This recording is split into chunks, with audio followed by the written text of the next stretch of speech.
Wer mein Video über den Tunnel neulich aufmerksam betrachtet hat, dem wird aufgefallen sein, dass da noch einiges an Zierat fehlt. Die Baumeister damals haben sich alle Mühe gegeben, neben den sogenannten Kathedralen der Technik, den Bahnhöfen, offenbar auch die Tempel der Technik, nämlich Tunnelportale, zu bauen. Betrachten wir uns mal dieses Tunnelportal etwas genauer. Oben über der Öffnung findet sich eine Reihe von Säulen.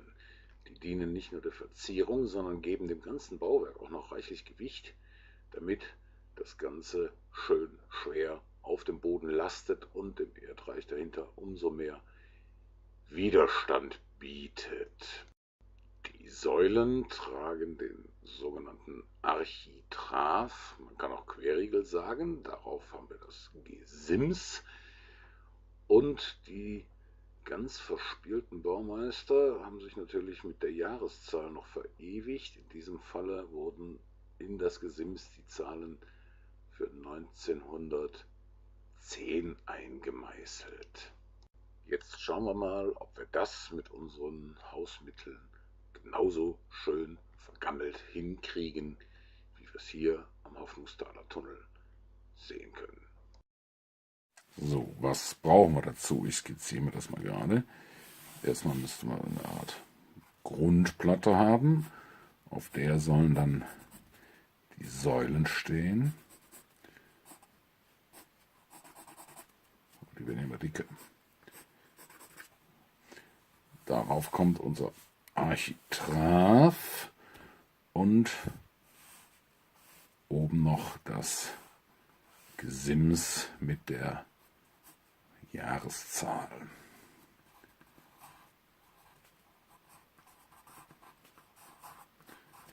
Ich denke mal, für die Platten unten, dann nehmen wir ein bisschen Sperrholz. Die Säulen, die machen wir uns aus Holzdübeln. Die haben nämlich schon diese wundervollen Rillen. Der Architekt spricht von Kannelüren.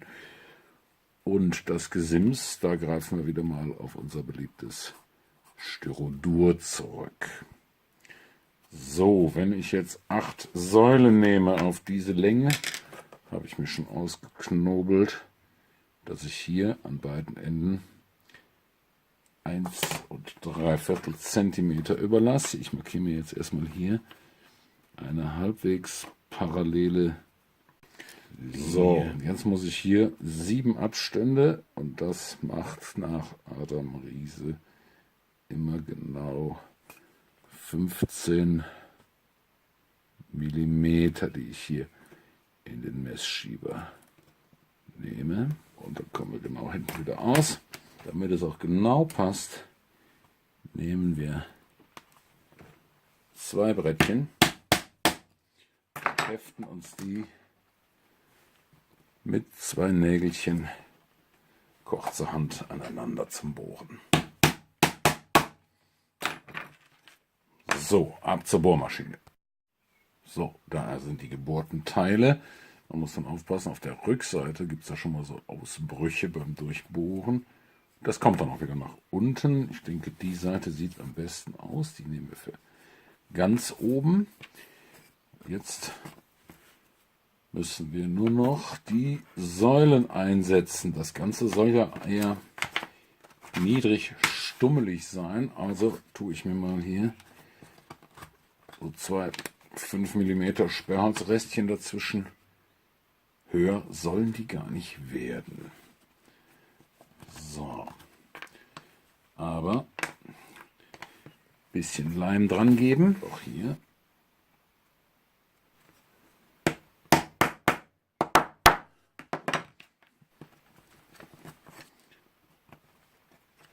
So. Hoppla, da haben wir doch fast die Unterseite erwischt. So, haben wir das richtig auf Distanz gebracht. Dann muss der Leim jetzt nur noch trocknen. Vorher bitte die Distanzklötzchen wieder rausnehmen. Und wenn es trocken ist, sägen wir oben und unten die Überstände ab und schleifen das ein bisschen bei. Das sollte unser Säulenelement sein. Und so sieht das dann aus. Fertig abgesägt und beigeschliffen. Wir haben hier an der Vorderseite der Oberseite noch ein paar Kerben hineingesägt. Das soll den Eindruck verstärken, dass es sich hier um einzelne Steine handelt. Und außerdem kriegt es rechts und links noch so einen Zwischenstein, den wir da noch säuberlich einleimen. So, weiter geht's mit dem Styrodur. Bei der Jahreszahl könnte man natürlich ein wenig tricksen. Ein Foto vom Original ausgedruckt, ausgeschnitten und auf das Modell geklebt. Aber je nach Lichteinfall auf der Anlage sieht das dann doch eher unecht aus. Insofern bevorzuge ich den Selbstbau. Probieren wir es mal wieder mit einem Stück Styrodur. Wir haben es hier sehr glatt. Wir brauchen einen super weichen Bleistift, der keine Marken macht. Und hier ziehen wir uns jetzt erstmal die Outline unserer Jahreszahl. So, nachdem wir das vorgezeichnet haben, machen wir das dann mit einem ganz normalen Feinschraubendreher und drücken neben der Zahl die Kante, denn unsere Zahlen sollen ja erhaben stehen bleiben.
Das ist es doch schon fast.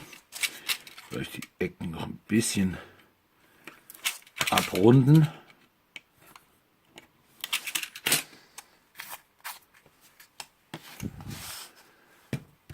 Und jetzt stellen wir uns das Ganze auf diesem Sockel vor. Jetzt werden die neuen Teile erstmal grundiert mit einem sehr, sehr dunklen, aber wässrigen Grau, damit alle Fugen ordentlich was davon mitkriegen und die feinen Strukturen uns nicht zugekleistert werden. Ein bisschen schwärzer darf das Ganze noch. Hierfür nehmen wir tunlichst einen möglichst langhaarigen Pinsel, damit wir auch die Zwischenräume der Säulen richtig eingefärbt bekommen. Erinnern wir uns an die matschige ockerschwarz-graue Farbe, die wir in der letzten Folge uns zusammengerührt haben. Genau damit sollten wir dann dieses Teil auch nochmal überarbeiten.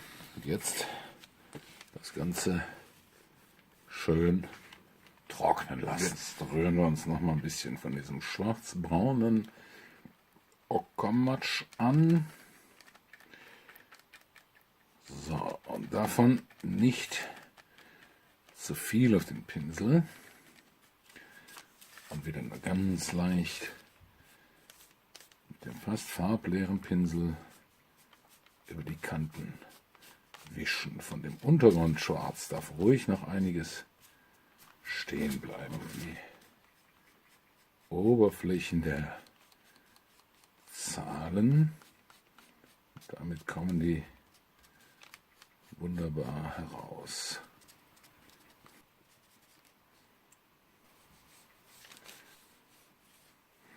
Die Kante dürfen wir ein bisschen betonen. In der Mitte nicht so viel, da müssen wir gleich noch die Zahlentafel ankleben.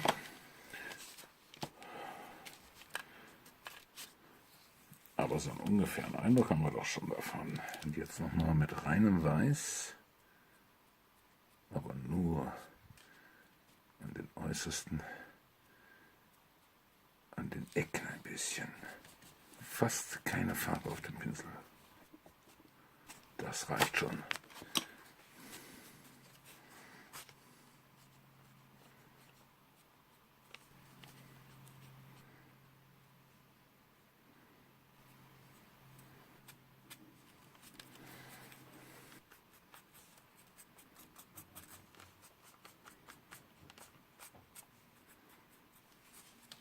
Jetzt noch einen Strich Leim oben drauf und die Tafel angeklebt.